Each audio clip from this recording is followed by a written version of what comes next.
Welcome back to the BIF Mini Bites video series where we take 5 minutes to discuss each of the most important CFP exam topics. I'm Mike Long from the Boston Institute of Finance, and in this mini bite, we're going to take a quick look at calculating a margin call. This is important to understand for clients in real life. It's also very important for the CFP exam, so let's break this down.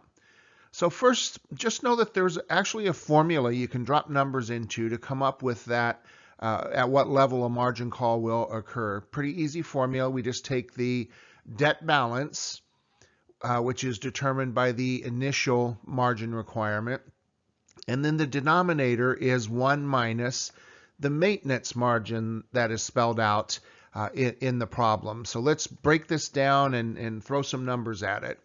So here's our example. We have to have various variables in a story like this, so we want to look for a few things. First off, we have that the stock is trading at $100 a share, and she wants to purchase 100 shares. So now we know the value of this transaction is going to be $10,000.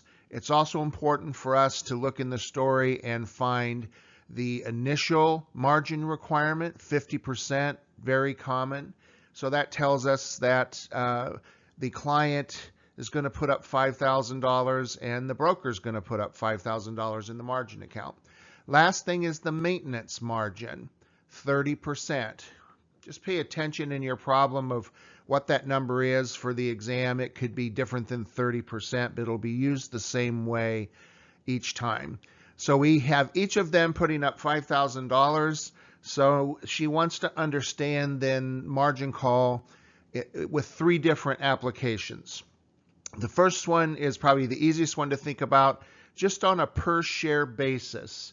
When will a margin call be triggered on a per share basis? So let's drop our numbers into the equation, and we have, remember, they each put up 50%, so she has $50 debt on each share. So that goes into the numerator, $50, and then 1 minus the maintenance margin of 30% gives us 70% or 0.7 in the denominator. Do that math, and we come to a share price of $71.43. That's when a margin call will be triggered. Another way this could be tested is on a total account balance method. Still is related to the math we just did, but we're talking about numbers in the account. So here the debt balance in this account is $5,000, which was the $50 a share times 100, but our 1 minus the maintenance margin stays the same. So we do that math, and we know a margin call will be triggered when the account reaches a balance of $7,143. Can't go below that without needing some money to put into the account.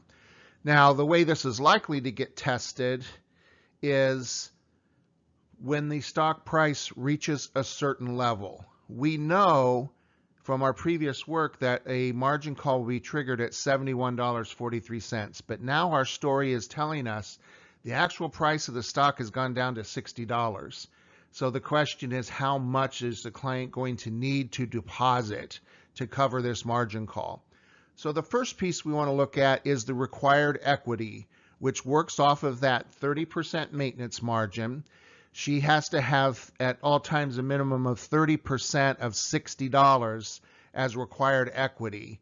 So she needs $18 a share required equity. But what she really has, we have the same share price, but she's got $50 debt on each share, doesn't she?